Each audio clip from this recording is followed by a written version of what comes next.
ఈ రోజు లక్ష్మణ్ అంటే ఆయన బీజేపీ అధ్యక్షుడు. ఆయన నన్ను ఒక మాట అడిగింది, కేసీఆర్ నువ్వు కూడా హిందూ అంటున్నావు కదా, రామజన్మభూమి మీద నీ స్టాండ్ ఏంది అని అడిగింది.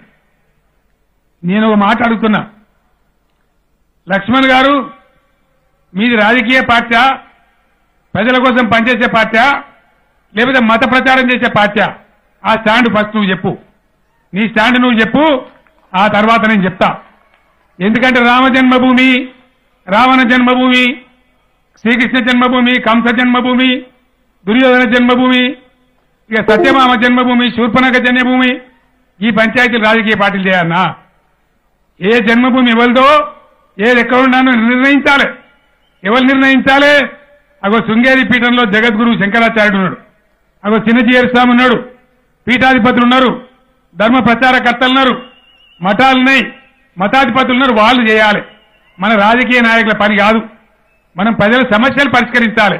రైతులకు నీళ్లు తేవాలి, రైతులకు కరెంటు తేవాలి, ప్రజలకు బాధలు పోవాలి, నిరుద్యోగ సమస్య తీరాలి. ఇవి జరగాలి. కానీ జన్మభూములు మాట్లాడితే ప్రజల జాతకాలు మారాయి. ఇవన్నీ కాదు ఈ మాటలు. ఈ జన్మభూములు పనికి మాలిన సిద్ధాంతాలు చెప్పి పనికి మాలిన కథ మీరు చేస్తా ఉన్నారు.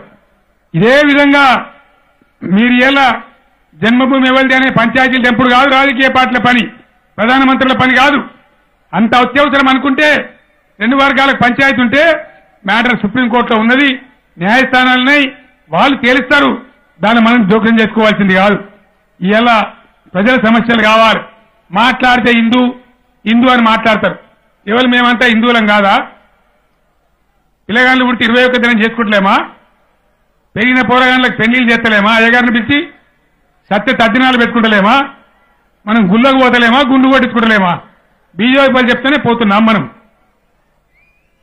ఎంత గరీబ్ వాళ్ళైనా ప్రతి ఇంట్లో దేవుని ఫోటో అని ఉంటుంది. ఆఖరికి చిన్న గుడి అనే ఉంటుంది, లేకపోతే ఒక క్యాలెండర్ వెంకటేశ్వర స్వామితో, శివుందో, శంకరుందో ఫోటో ఉంటుంది. రోజు పొద్దున్నైతే దండం పెడతాం. వీళ్ళు చెప్తేనే దండం పెడతామా? అంటే ఇతర మతాలను తిట్టేవాడే హిందూ అనే పద్ధతిలో మీరు చెప్తున్నారు. అట్లా చెప్పలే. హిందూ మతం ఆ బోధన చేయలే. అందరినీ గౌరవించమని చెప్పింది హిందూ మతం, అందరినీ ప్రేమించమని చెప్పింది. మీదేమో రాజకీయ హిందుత్వ, మాది నిజమైన హిందుత్వ. మేము దేవుని నమ్మే హిందుత్వ, మాది ఆధ్యాత్మిక హిందుత్వ. మీరు డూప్లికేట్ హిందువులు లక్ష్మణ్ గారు. ఇంకా చాలా రోజులు మీ ఆటలు సాగాయి. ఇవాళ అన్ని వర్గాలు బాగుండాలి, ప్రజలందరూ బాగుండాలి. మన వేదాలు ఎక్కడ చెప్పలే పాలనను తిట్టుమని, భగవద్గీతలు ఎక్కడ చెప్పలే, భగవంతుడు కూడా ఎక్కడ చెప్పలే. అన్ని మతాలు, అన్ని వర్గాలు అందరు బాగుండాలని మేము చెప్తున్నాం. మీ ఓట్ల రాజకీయం కోసం, చిల్లర రాజకీయాల కోసం మీరు మాట్లాడుతూ ఉన్నారు. ఒక పెద్ద పూజ చేస్తాం, యాగం చేస్తాం, ఏం చెప్తారండి? దాని ముగింపులో బ్రహ్మాండంగా స్వస్తి ప్రజాభ్యాం పరిపాలయంతాం న్యాయేన మార్గేణ మహిం మహిషాం గో బ్రాహ్మణేన శుభమస్తు నిత్యం లోకా సమస్త సుఖినోభవంతు అని చెప్తారు.